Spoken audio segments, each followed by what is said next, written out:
Boa noite, irmãos. Queridos, eu quero convidá-los para abrirmos a palavra do Senhor em Romanos, capítulo de número 8. E eu vou ler do verso 14 ao 16. Romanos, capítulo 8, dos versos 14 a 16.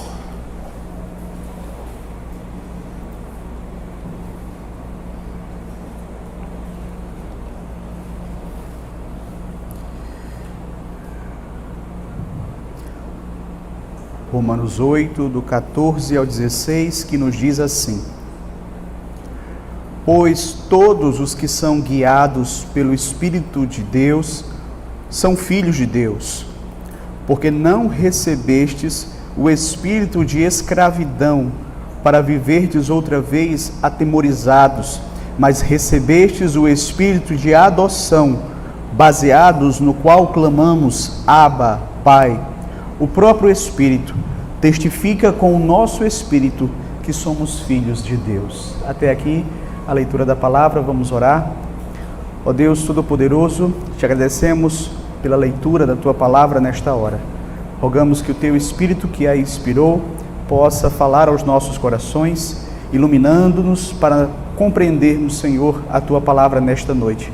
Abençoe a todos aqueles que estão acompanhando aqui ou pela transmissão, que o Senhor possa trazer salvação para aqueles que porventura ainda não te conhecem, através da pregação e do agir do teu Espírito. Ó Deus, também queremos te pedir que o Senhor possa abençoar e edificar a tua igreja, possamos crescer mais no conhecimento do Senhor e crescermos mais a respeito da atuação do teu Espírito, que nos dá certeza de salvação. Assim eu te peço, eu te rogo, em nome de Jesus Cristo. Amém.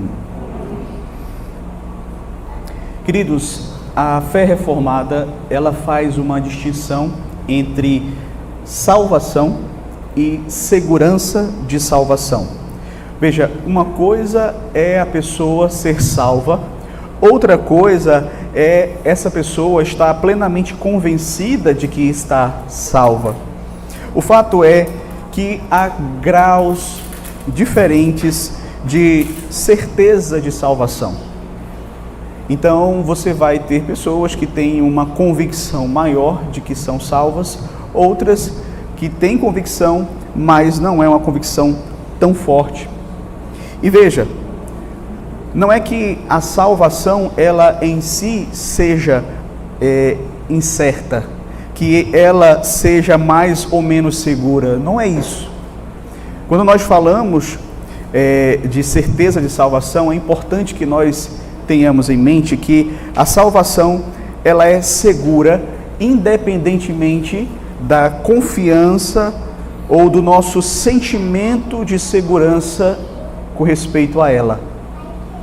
Então, queridos, somos feitos filhos de Deus e uma vez que estamos unidos a Cristo, nenhuma condenação há para aqueles que estão em Cristo Jesus. E isso é uma verdade incontestável, independentemente se nós temos certeza da nossa salvação ou não. Então a nossa salvação, ela é certa, ela é segura. Todos aqueles quanto receberam a Cristo como seu Senhor e Salvador são filhos de Deus. Mas a nossa consciência, muitas vezes relacionada à segurança de salvação, ela pode variar. Nós podemos ser, sim, mais ou menos certos da nossa salvação. Então, muitas vezes, a nossa certeza de salvação, ela cai quando nós caímos em pecado, por exemplo. Ou quando, muitas vezes, somos possuídos por aquele sentimento de depressão, de introspecção, não é? Quando nós passamos a olhar muito somente para a nossa pecaminosidade, você pode até questionar se de fato você é filho de Deus realmente. Então, nós precisamos entender o que é que Deus espera de nós concernente à questão da segurança de salvação. É certo nós termos segurança de salvação? Será que é arrogância da nossa parte termos certeza de salvação? É isso que nós vamos ver hoje aqui no texto que nós acabamos de ler. Veja, nós estamos tratando aqui em Romanos capítulo 8 já há alguns domingos, e eu tenho dito aos irmãos que Romanos 8, ele vai abordar a segurança de salvação. E nós temos visto aqui os argumentos que o apóstolo Paulo nos traz, que de fato mostram que de fato nós podemos ter segurança de salvação em nosso coração. Nós vimos aqui que Paulo começou o capítulo 8 afirmando: agora, pois, já nenhuma condenação há para aqueles que estão em Cristo Jesus. E todo o restante do capítulo, você vai perceber, é basicamente uma explicação deste primeiro versículo. Ou seja, Paulo ele vai esclarecer aos seus leitores, no decorrer do capítulo 8, porque nenhuma condenação há para aqueles que estão em Cristo Jesus. Nos últimos domingos, queridos, nós temos visto como Paulo nos ensina que a presença do Espírito Santo evidencia verdades que nos garantem a salvação. Eu quero apenas rememorar com os irmãos, nós vimos no verso 9, Paulo afirmando que a presença do Espírito Santo é a marca dos verdadeiros cristãos, pois quem não tem o Espírito de Cristo, esse tal não é dele, não pertence a ele. Verso 9, vós porém não estáis na carne, mas no Espírito, se de fato o Espírito habita em vós. Se alguém não tem o Espírito de Cristo, esse tal não é dele. No verso 10, Paulo vai ensinar que a presença do Espírito Santo em nós evidencia que nós temos vida espiritual. Ele diz: se porém Cristo está em vós, o corpo na verdade está morto por causa do pecado, mas o Espírito é vida por causa da justiça. Verso 11, ele vai ensinar a respeito da presença do Espírito Santo em nós, como sendo uma garantia de que seremos ressuscitados no último dia. Verso 11, se habita em vós o Espírito daquele que ressuscitou a Jesus dentre os mortos, esse mesmo que ressuscitou a Cristo Jesus dentre os mortos, vivificará também o vosso corpo mortal por meio do seu Espírito que em vós habita. O Espírito Santo nos garante que o nosso corpo vai ser ressuscitado e receberemos um corpo semelhante ao de Cristo no último dia. Na última mensagem que tivemos, no verso 12 e verso 13 aqui de Romanos capítulo 8, nós vimos que Paulo vai ensinar que a presença do Espírito Santo vai conduzir o cristão a mortificar os feitos do corpo, a viver uma vida de santificação. Assim, pois, verso 12, assim, pois, irmãos, somos devedores, não à carne, como se constrangidos a viver segundo a carne. Porque se viverdes segundo a carne, caminhais para a morte, mas se pelo Espírito mortificardes os feitos do corpo, certamente vivereis. Então, nós vimos aqui que Paulo fala de um tipo de vida que leva à morte. Não é? Se você vive segundo a carne, você está caminhando para a morte. Mas se você mortifica os feitos do corpo, você terá a vida eterna. Então, como nós vimos aqui, a palavra de Deus nos diz que o Espírito que habita em nós, ele vai nos conduzir a uma vida de santificação, de mortificação do pecado em nós. Hoje nós vamos continuar o estudo a partir do verso 14 até o verso 16, onde o apóstolo Paulo ele trata desta obra do Espírito Santo em nossas vidas, ele que é chamado aqui de o Espírito de adoção, ele que é aquele que nos guia e que testifica com o nosso espírito que nós somos filhos de Deus. Então essas são obras do Espírito Santo que a palavra de Deus nos ensina. Então essa filiação realizada pelo Espírito Santo nos garante que nós teremos uma herança, né? Nós somos herdeiros de Deus e co-herdeiros com Cristo Jesus. Então, com base nisso, nós vamos meditar hoje a respeito do seguinte tema: o Espírito Santo e a certeza de salvação. O Espírito Santo e a certeza de salvação. Nós vamos ver isso em 3 pontos. O primeiro, os filhos de Deus são guiados pelo Espírito Santo. Vejamos o que o apóstolo Paulo diz aqui no verso 14. Pois todos os que são guiados pelo Espírito de Deus são filhos de Deus. Interessante porque você percebe que o texto já começa com essa conjunção pois. Nos lembra que, embora essa seja uma nova seção, né, aqui da carta, mas essa seção ela está ligada à anterior. E na anterior, Paulo vinha dizendo aqui no verso 13 o seguinte: se pelo Espírito mortificardes os feitos do corpo, vivereis. É como se o apóstolo Paulo estivesse dizendo para nós: se vocês estão mortificando as obras do corpo pelo Espírito, isso mostra que vocês são guiados pelo Espírito Santo. E se vocês são guiados pelo Espírito Santo, vocês são filhos de Deus. Por quê? Porque todo filho de Deus é guiado pelo Espírito Santo. Então, uma das evidências de que alguém é filho de Deus é justamente essa. É que esta pessoa, ela não apenas ela é habitada pelo Espírito Santo, o Espírito Santo é quem vai guiar a vida dela.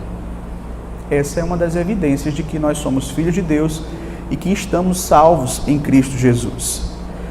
Então, queridos, Paulo vai ensinar que a segurança de nossa salvação é com base nisso, com base na nossa filiação divina, com base no fato de que agora nós somos filhos de Deus. E isso se prova pelo fato de sermos guiados pelo Espírito de Deus. Então, esse argumento de Paulo aqui, ele vai também desmentir aquele falso pensamento que é muito comum em nossos dias, de pessoas que afirmam que todos são filhos de Deus, não é? De acordo com o apóstolo Paulo, só podem ser chamados de filhos de Deus aqueles que são guiados pelo Espírito Santo, aqueles que são guiados pelo Espírito de Deus. Você vai encontrar pessoas em nossos dias que vão dizer o seguinte: olha, nós precisamos acabar com essa história de dividir a humanidade entre aqueles que são salvos e aqueles que não são salvos, porque Deus é um só, Deus é Pai de todos, Deus é amor e, portanto, no final todos vão ser salvos, porque todos são filhos de Deus. Veja, esse é um discurso que você vai ver frequentemente sendo proclamado hoje em diversos lugares. Contudo, queridos, esse discurso ele não é bíblico, ele não tem respaldo na palavra de Deus, porque quando nós olhamos para as Escrituras, nós vamos perceber claramente que não é bem assim. Nem todos são filhos de Deus. O próprio Senhor Jesus Cristo, certa feita, ele falando com alguns judeus, ele disse: vós tendes por pai o diabo, e quereis satisfazer os desejos do vosso pai. Ou seja, Cristo está deixando claro aqui que aqueles religiosos judeus, eles não eram filhos de Deus, eles eram filhos do diabo. E de fato, queridos, nós podemos sim dividir a humanidade desta forma, entre aqueles que são filhos de Deus e aqueles que são filhos do diabo. Também são chamados de filhos da ira, filhos da desobediência nas Escrituras. Nós vamos ver aqui esses textos mais na frente. E mesmo aqui, meus queridos, e no mesmo Evangelho, nós vamos ver o apóstolo João falando ali no capítulo 1, verso 12, o seguinte: mas todos quantos o receberam, deu-lhes o poder de serem feitos filhos de Deus, aos que creem no seu nome. Todos quantos receberam a quem? Todos quantos receberam a Cristo, Deus deu-lhes o poder de serem feitos. Veja, o homem não nasce filho de Deus, ele precisa ser feito filho de Deus. E ele é feito filho de Deus quando ele recebe a Cristo. A saber, os que creem no seu nome. Então, não a todos, não todos são filhos de Deus, mas somente os que creem. Depois, em João 17, verso 9, o próprio Senhor Jesus vai dizer assim: eu rogo por eles, não rogo pelo mundo. Então o Senhor Jesus também faz distinção entre aqueles que são filhos de Deus e os que não são. Então, queridos, a Escritura ela vai dividir a humanidade como estando em um desses dois grupos. Ou você realmente é salvo, ou você está perdido. Ou você está sendo controlado pelo Espírito de Deus, ou você está sendo controlado por Satanás. Eu sei que essa é uma verdade dura, mas não cabe a mim tentar maquiar a verdade para você. Não cabe a mim amenizar a verdade para você. Não seria justo, correto e amoroso da minha parte para com você eu mentir sobre a realidade daquilo que a palavra de Deus diz. Que se você não está sob o controle do Espírito de Deus, quem está direcionando a sua vida é Satanás.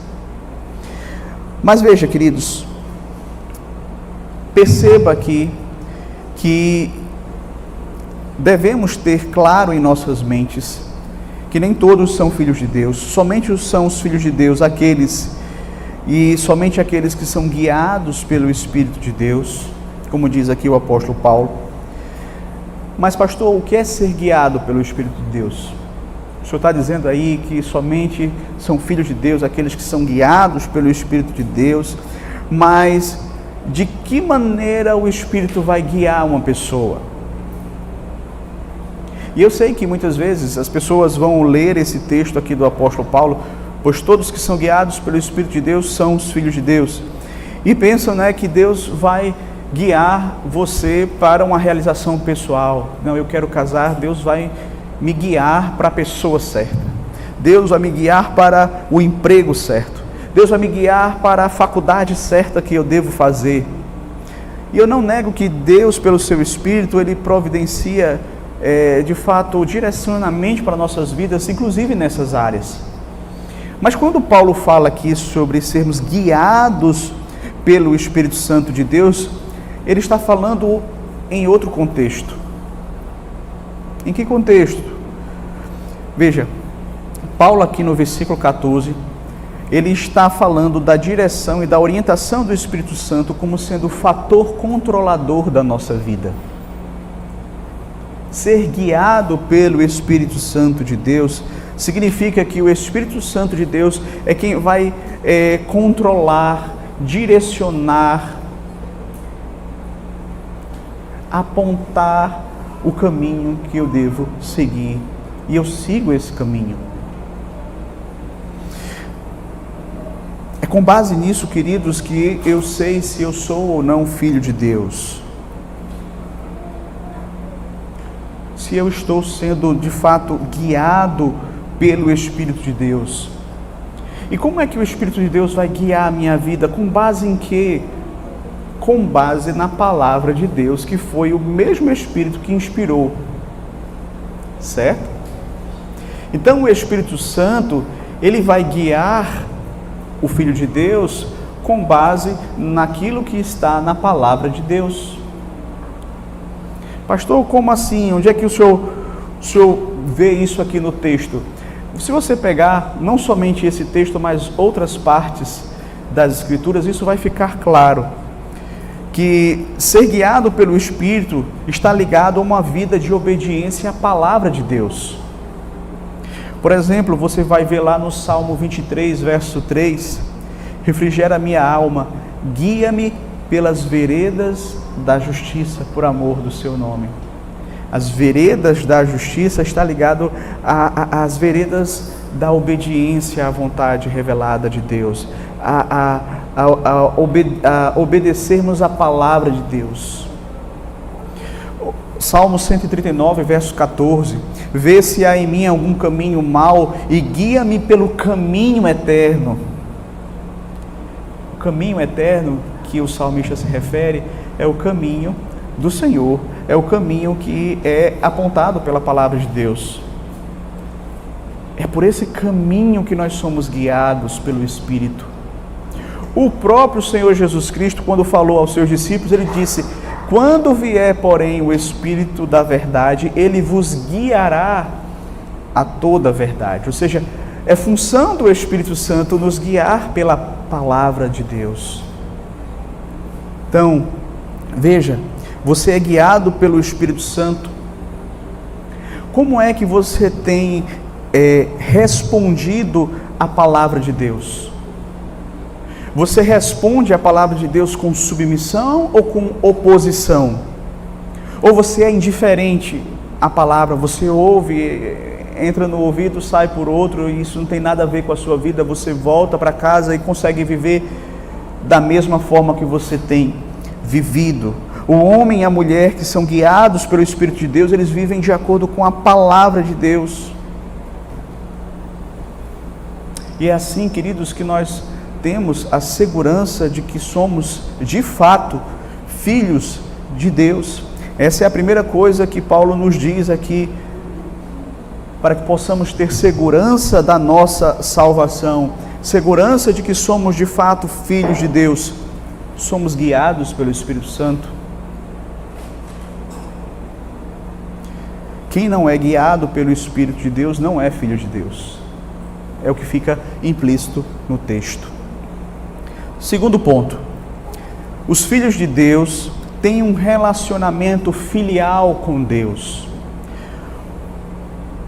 Veja que na sequência, o apóstolo Paulo traz uma segunda evidência que assegura a nossa filiação, consequentemente a nossa salvação. Veja que o verso 15 ele vai dizer assim: porque não recebestes o espírito de escravidão para viverdes outra vez atemorizados, mas recebestes o espírito de adoção, baseados no qual clamamos, Abba, Pai.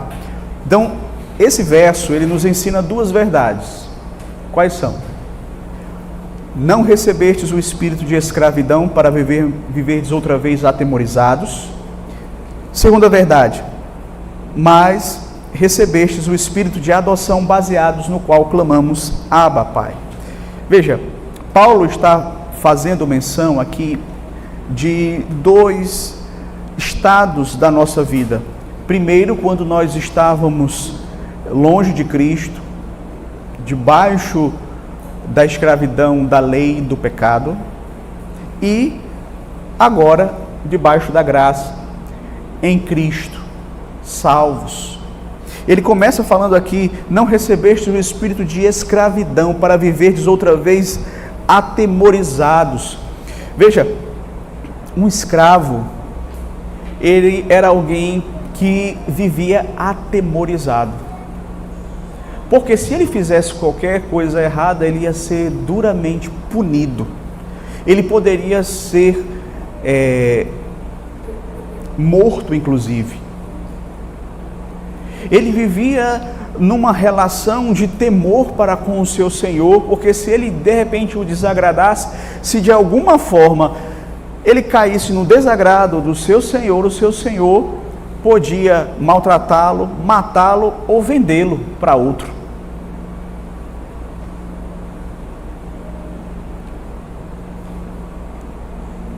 E Paulo está dizendo: vocês não receberam o espírito de escravidão para viverem atemorizados. A pessoa que ela de fato não é filho de Deus, ela vive com esse sentimento de temor. Porque de fato, ela, por mais que seja uma pessoa religiosa, ela não tem uma visão correta de Deus. Ela olha para Deus e ela o teme, ela vive atemorizada, ela não tem certeza se esse Deus a ama, ela não tem certeza se a qualquer momento esse Deus pode lançá-la no inferno. Então ela vive atemorizada, como um escravo vive atemorizado com relação ao seu Senhor. Talvez você, antes de conhecer a Cristo, era justamente assim que você vivia.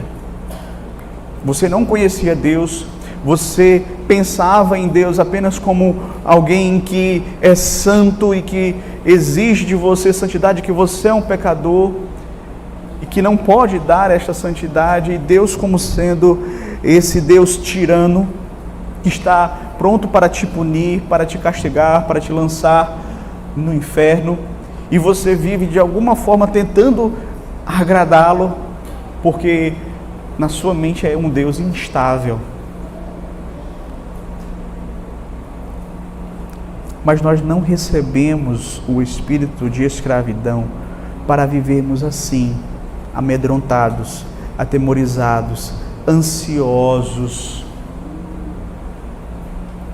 Porque antes nós vivíamos assim porque sabíamos que Deus é santo e nós somos de fato pecadores. Mas veja, hoje nós temos não esse espírito de escravidão. Nós não vivemos mais assim, atemorizados,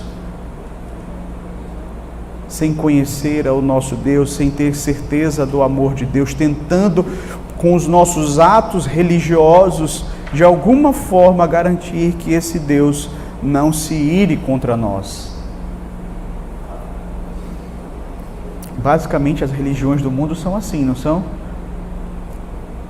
Elas estão, mesmo que não conhecendo o verdadeiro Deus, mas elas têm a dimensão de que a ira de Deus precisa ser amenizada de alguma forma. Porém, queridos, Paulo vai dizer: recebestes o espírito de adoção, baseados no qual clamamos Abba, Pai. Veja, nós recebemos o espírito de adoção, e esse espírito aqui deveria ter a primeira letra maiúscula, porque está se referindo ao Espírito Santo. Ele é o espírito de adoção, certo? Ele que nos adotou na família de Deus. E veja, queridos, essa obra do Espírito Santo, ela é maravilhosa porque ela nos traz esta certeza de que agora nós somos filhos de Deus. Como eu disse, a palavra de Deus, ela vai dizer que antes, Paulo falando aos Efésios, ele fala da situação deles antes de conhecerem a Cristo. Ele vai dizer assim, Efésios 2 e 3: nos quais andastes outrora, segundo o curso deste mundo, segundo o príncipe da potestade do ar, do espírito que agora atua nos filhos da desobediência, entre os quais também todos nós andamos outrora, segundo as inclinações da nossa carne, fazendo a vontade da carne e dos pensamentos. E éramos por natureza o quê? Filhos da ira, como também os demais. Ora, antes nós éramos filhos da ira, da desobediência de Satanás, agora nós somos filhos de Deus. O Espírito Santo, ele atuou na nossa vida de tal modo a que fôssemos adotados na família de Deus. De modo, inclusive, que o texto vai dizer que ele nos capacita a chamar a Deus de Abba, Pai. Ou seja, o Espírito, ele produz no nosso coração aquela relação de intimidade com Deus. Nós não apenas fomos justificados, não fomos apenas perdoados, nós fomos sim adotados e nós podemos nos dirigir a Deus como Pai. Veja, queridos, isso é algo maravilhoso.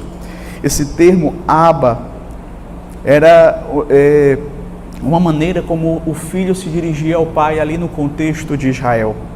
O Espírito Santo, ele comunica ao nosso coração o sentimento de que o Deus Todo-Poderoso, o Criador dos céus e da terra, é o nosso Pai. Veja, queridos, um dos sentimentos mais tristes, mais infelicitantes que o ser humano pode ter é o sentimento de orfandade. É de repente você não ter o seu pai e a sua mãe. Outros, por sua vez, têm um pai e uma mãe, mas que nunca foram, de fato, pai e mãe.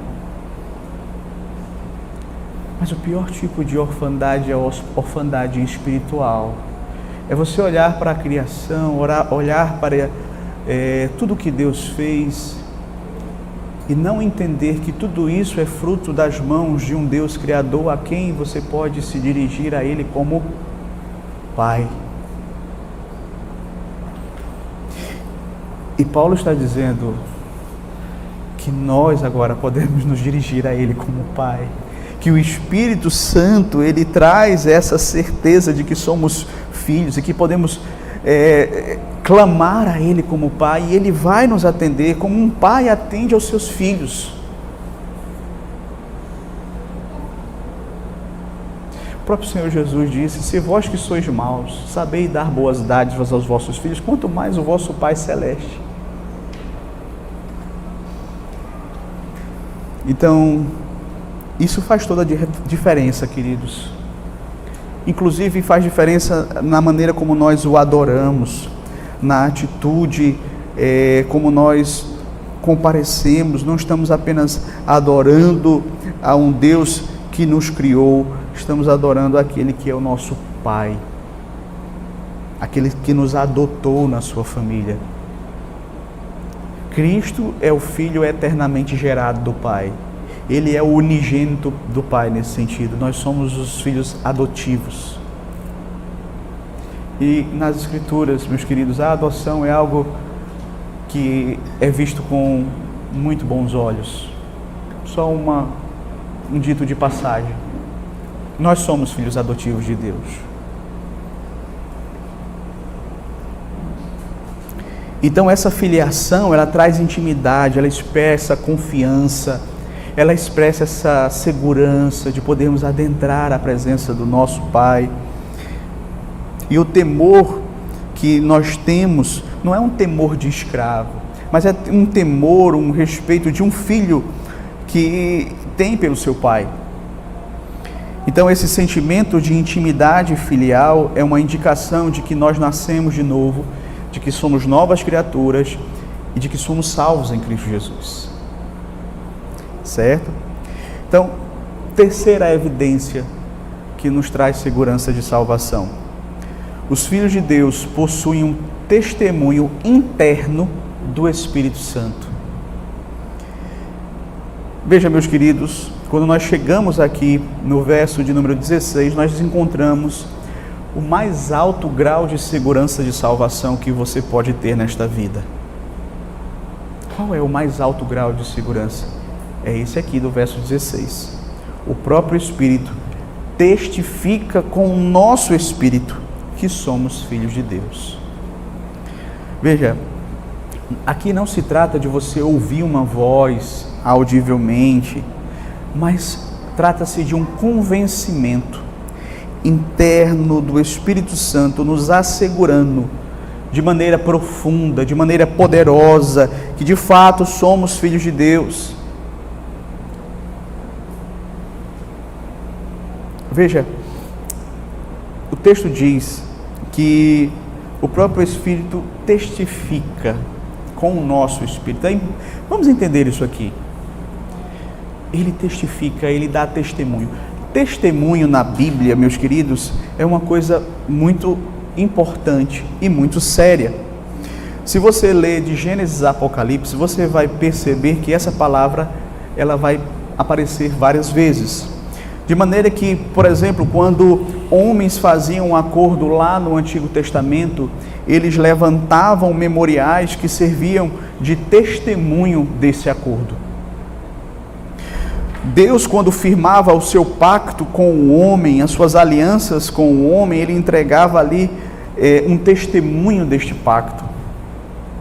Isso era tão sério que na lei civil de Israel, bastava duas testemunhas concordarem a respeito de um determinado fato. E dependendo da gravidade do delito, o transgressor poderia ser inclusive morto pelo depoimento de duas testemunhas. Veja, queridos, o testemunho era algo tão sério que a própria palavra de Deus no Antigo Testamento é chamada de quê? Testemunho. Não é? O Senhor Jesus Cristo, no Novo Testamento, enviou os seus discípulos para serem o quê? Suas testemunhas. Certo? Então, veja, o que Paulo está dizendo aqui, queridos, é que Deus nos deu duas testemunhas com relação à nossa filiação. Certo? É isso que fica implícito aqui no texto. E que fica implícito também uma referência à lei de Moisés, porque, como eu disse, duas testemunhas eram suficientes para confirmar um fato. Paulo aqui menciona duas testemunhas para que por meio delas tenhamos essa certeza, a certeza do fato de que somos filhos de Deus. E veja que a nossa tradução, ela traduziu de forma correta: o Espírito Santo testifica com o nosso espírito. E não como algumas traduções trazem, testificam ao nosso espírito. Não é testifica ao espírito, mas é testifica junto com o espírito. Ou seja, tanto o Espírito Santo como o meu espírito vão testificar de que eu sou filho de Deus. Então, queridos, vamos entender como é que o Espírito Santo ele testemunha a respeito da nossa filiação. Como é que o Espírito Santo testemunha? O Espírito ele vai testemunhar ao nosso coração, com o nosso espírito, pela palavra de Deus. É o Espírito quem vai nos ensinar a palavra, é o Espírito quem vai nos mostrar as promessas da palavra de Deus, que garantem que de fato aqueles que receberam a Cristo foram feitos filhos de Deus. Então o Espírito ele usa a palavra, meus queridos, para nos convencer de que somos filhos de Deus. É por isso que quanto menos alguém que diz que professa a fé cristã, que diz que crê no Senhor Jesus Cristo, por isso que quanto menos a pessoa lê a palavra, quanto menos ela ouve a palavra, mais ela vai ficar cheia de incertezas. Veja, é algo que é inversamente proporcional. É inversamente proporcional. Quanto menos você lê a Escritura, quanto menos você ouve a pregação da palavra, mais você é tomado de incertezas, angústias e dúvidas com respeito à sua salvação. Você sabia disso? Isso ocorre, queridos, porque a palavra é o meio pelo qual o Espírito vai trazer certeza, segurança, convicção ao nosso coração. O que é que nós dizemos? Nós dizemos que a palavra é um meio de graça, é um meio pelo qual Deus nos concede graça, e a certeza de salvação é uma graça que nós recebemos da parte de Deus.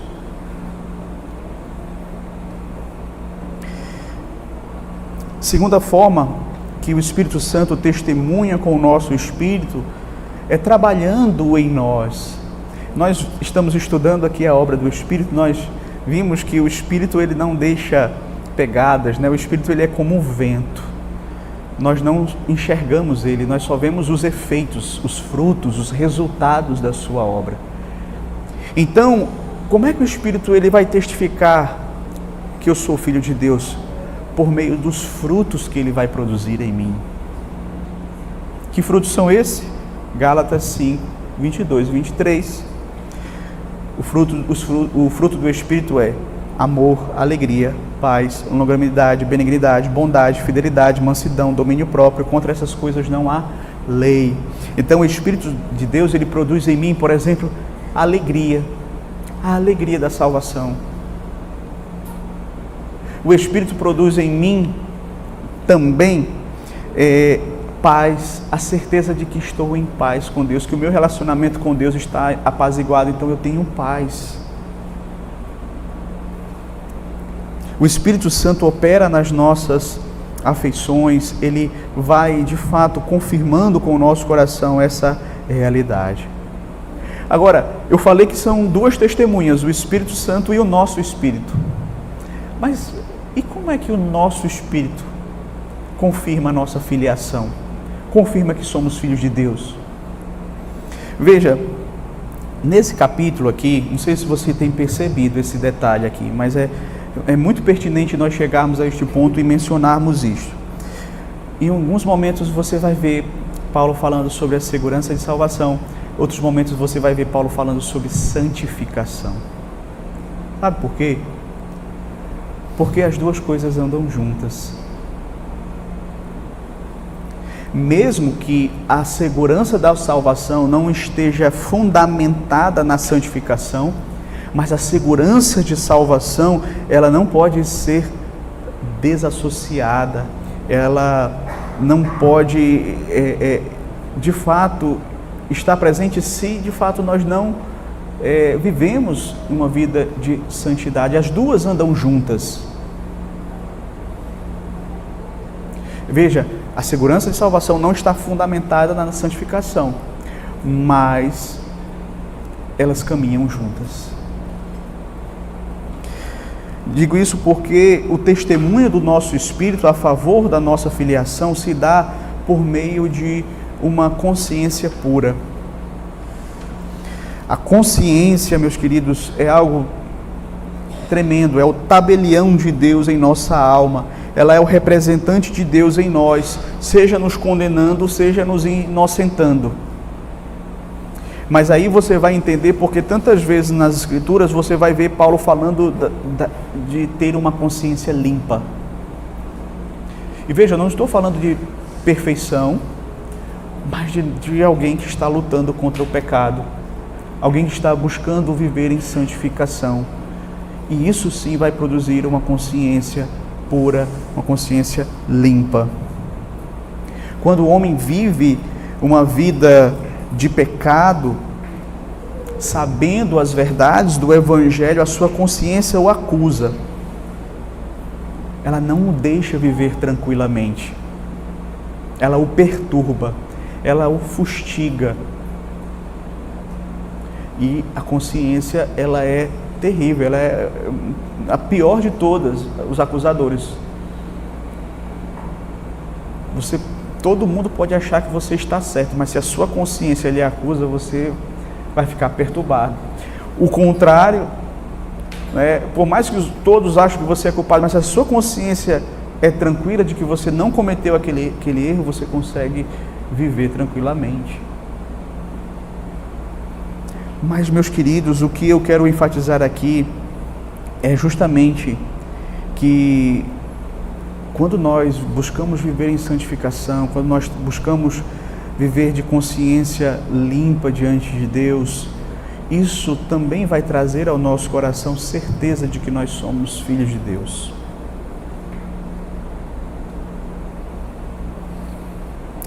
E talvez seja por isso que nós muitas vezes temos andado tão angustiados, porque pecamos e a nossa certeza de salvação, por mais que não seja baseada na santificação, mas não pode ser desassociada dela, está ligada à santificação. Então muitas vezes nós pecamos, não nos arrependemos, não confessamos e isso nos abala. Isso nos deixa tristes, angustiados. Veja que o apóstolo João, ele vai dizer, lá na sua primeira carta, no capítulo 3, do verso 2 ao 3, e inclusive nós vimos hoje que uma das razões pelas quais o apóstolo João escreveu sua carta foi justamente para nos trazer certeza de salvação. Vimos isso hoje pela manhã. E João diz assim, verso 2: Amados, agora somos filhos de Deus, e ainda não se manifestou o que haveremos de ser. Sabemos que quando Ele se manifestar, seremos semelhantes a Ele, porque haveremos de vê-lo como Ele é. E a si mesmo se purifica todo o que nele tem essa esperança, assim como Ele é puro. Veja, João está falando assim, olha, nós somos filhos de Deus. Isso ainda não ficou manifesto ao mundo, quando Ele vier vai ser manifesto, mas todos aqueles que são filhos de Deus, que têm essa esperança, eles se purificam, eles vão viver uma vida de santidade, certo? Então, é natural de que aqueles que são filhos de Deus vivam uma vida de santificação. Se nós não vivemos assim, nós vamos ter a nossa consciência nos acusando.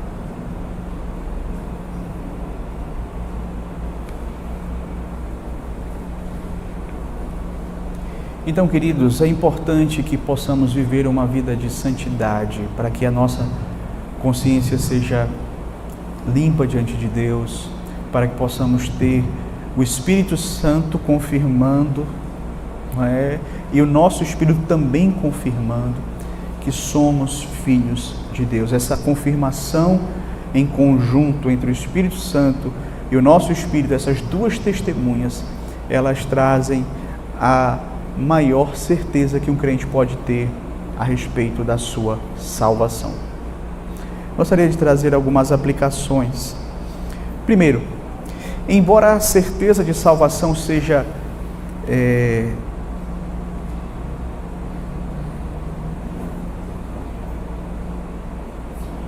embora a certeza de salvação seja uma bênção para o crente, meus queridos, mas pode haver momentos em que esta certeza na vida do crente, ela não seja de fato presente. O que é que eu quero dizer com isso? Nós vamos ver, por exemplo, a nossa confissão falando sobre o fato de que a certeza de salvação, ela não pertence à essência da fé. Eu não preciso ter certeza de salvação para ser salvo. Eu posso ser salvo mesmo que ainda eu não tenha essa certeza de salvação. Uma pessoa pode estar salva, mesmo ainda não tendo certeza de salvação. Veja o que é que diz a nossa confissão. Ela diz assim, lá no capítulo 18, parágrafo 3. Essa segurança infalível não pertence de tal modo à essência da fé, que um verdadeiro crente, antes de possuí-la, não tenha de esperar muito e lutar com muitas dificuldades. Contudo, sendo pelo Espírito habilitado a conhecer as coisas que lhe são livremente dadas por Deus, ele pode alcançá-la sem revelação extraordinária, no devido uso dos meios ordinários. Ou seja, é possível alguém ser salvo e não ter a certeza de salvação. É isso que nós podemos observar aqui na nossa confissão. E ao mesmo tempo, a nossa confissão vai dizer que nós precisamos lutar para adquirir esta certeza. Ou seja, esta certeza, ela não vem de qualquer jeito, mas nós devemos buscá-la. Devemos buscar a certeza de salvação com diligência, com esforço, com esmero, porque isso vai trazer ao nosso coração paz, segurança, estabilidade. Ok? E a confissão ainda continua, veja só. É, pois, dever de todo o fiel fazer toda a diligência para tornar certas a sua vocação e eleição, a fim de que, por esse modo, seja o seu coração no Espírito confirmado em paz e gozo, em amor e gratidão para com Deus, em firmeza e alegria nos deveres da obediência, que são frutos próprios desta segurança.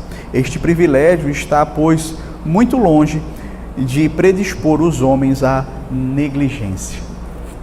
Veja, queridos, aqui nós temos justamente a confissão mostrando que nós devemos nos esforçar para adquirirmos esta certeza de salvação. Por quê?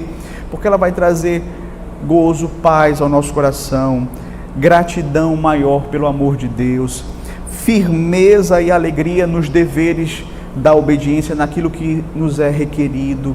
A gente vai poder fazer e trabalhar para Deus, não para alcançar a salvação, mas porque nós já somos salvos e temos essa certeza no nosso coração. E é o contrário do que as pessoas por aí, muitas vezes, irresponsavelmente dizem, que aqueles que dizem que são certos da sua salvação, eles vivem de forma relaxada. Veja, essa não é a realidade dos verdadeiros crentes. O fato de você ter certeza da sua salvação, se você é um crente de fato, você vai se purificar mais, você vai querer viver em santidade. Não é que você vai agora relaxar, não, eu já estou salvo, agora eu vou viver de qualquer forma. Um salvo não pensa assim. Quem pensa assim é quem não está salvo. O salvo, ele é alguém habitado pelo Espírito Santo, ele é alguém guiado pelo Espírito Santo, que mortifica os feitos do corpo. Então, nós precisamos sim ter esta certeza. 2. Deus não quer que os seus filhos andem com incertezas a respeito da sua filiação. Então, Deus não quer, meus queridos, que eu e você vivamos nesta instabilidade. É interessante porque a insegurança e a incerteza a respeito de coisas que são importantes na nossa vida tiram a nossa paz. Não é verdade? Quando você tem uma coisa que é muito importante na sua vida, mas é algo incerto, é algo inseguro, você perde a sua paz. Por isso que muitas vezes na sociedade nós buscamos meios para ter segurança e certeza. Por isso que há documentos, cartórios, testemunhas, tudo isso para dar segurança, porque algo é importante para as nossas vidas. Nós buscamos segurança. Então, Deus não ia deixar algo tão sério, tão importante quanto a nossa salvação nesse estado de incerteza, de instabilidade. Não sei se sou, se não sou. Pelo contrário, meus queridos, vocês vão ler na palavra de Deus, Deus fazendo questão de nos dar esta certeza. Como nós vimos aqui, nenhuma condenação há para aqueles que estão em Cristo Jesus.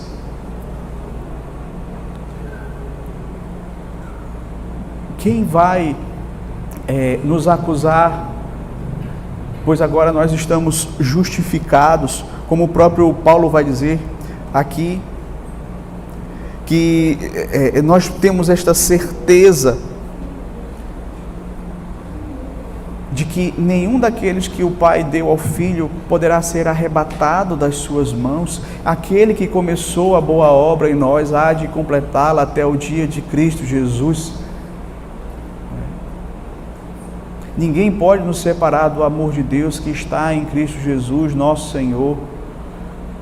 Ou seja, vários e vários textos da palavra de Deus nos quais Deus está dizendo para os seus filhos: eu quero que vocês tenham certeza do meu amor por vocês, de que vocês são meus filhos, de que vocês são meu povo eleito, escolhido, salvo, e vocês vivam assim.